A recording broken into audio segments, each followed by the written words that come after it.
આજે તો લઈ લીધી આપડા લગનની કંકોત્રી. છેલ્લે સુધી વ્લોગ જોજો એટલે ખબર પડી જશે. તો હું કે ઇન્સ્ટા ફેમિલી થોડુંક વધારે બળ થઈ ગયું કા? તો હું કે ઇન્સ્ટા ફેમિલી આજે આપણે જવાનું છે પાછું અમદાવાદ, કેમ કે લગનની કંકોત્રી લેવાની છે. અને અત્યારે છીએ આપણે આપણા ઘરે બોટાદ. આ શર્ટ કેવો લાગે છે એકવાર કોમેન્ટ કરીને કહેતો. મને નથી મજા આવતી યાર. પેલા માતાજીને પગે લાગી લઈ પછી બદલી નાખશે. એ ભગવાન મારા બધા ફોલોવર ને મારા વિડીયો જોવાની તાકાત આપજો. આવું હજી એક પ્લે બટન જોતું છે. હું કેવું આવશે કે નહીં આવે? ના પાડવાવાળા સાના મને બેરો. અને પછી ધોળા બુશર્ટ પહેરી લીધો. મેં તમને ના પાડી હતી ને કે બહાર જાવ ત્યારે વ્હાઈટ શર્ટ ન પહેરતા. આવું કોઈ કહેવા વાળું છે નહીં હોય આપણી જિંદગીમાં. અને પછી બાર ભાઈબંધો રાહ જોતા હતા ગાડી લઈને, અને હું હાલતો હાલતો પહોંચી ગયો ધીમે ધીમે. આપડી યાર ઘરની બહાર બહુ વધુ પડતી વેલ્યુ છે. આમ જે આપડે આટલો દરવાજો ખોલે એટલે પણ 2 દરવાજા હતા એટલે પછી સીધા આવી ગયા આપડા ભાઈબંધની હોટલે નાસ્તો કરવા માટે.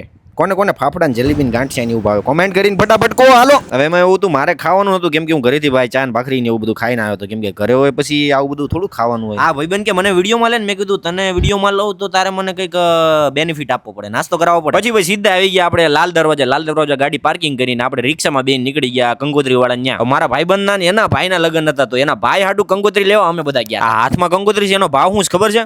250 રૂપિયા. અમે બધા ફટાફટ ફોલો કરી નાખો તો મારા લગ્નમાં આવી જ કંકોત્રી લેવાની છે. અને પછી ફટાફટ કંકોત્રી પાર્સલ કરાવી લીધી અને પછી સીધા આવી ગયા જમવા માટે. કોને કોને છોલે કુલચે ખાધા છે ને કોને કોને ભાવે છે ફટાફટ કોમેન્ટ ન કરતા. પછી નાસ્તો કરીને ફટાફટ આવી ગયા કપડા લેવા માટે. મેં એક જોડી ને આ બધા 3 જોડી કપડા લઈ લીધા. હવે ખરીદી આ બધા એટલી કરીને ગાડીમાં પગ મૂકવાની જગ્યા નથી. અને મારી યારે બધા હતા એ બધા ભૂખની બહાર જ હતા. હજી ખાઈને ઉભા થયા તો પાણીપુરી ખાવા ઉભા રહી ગયા.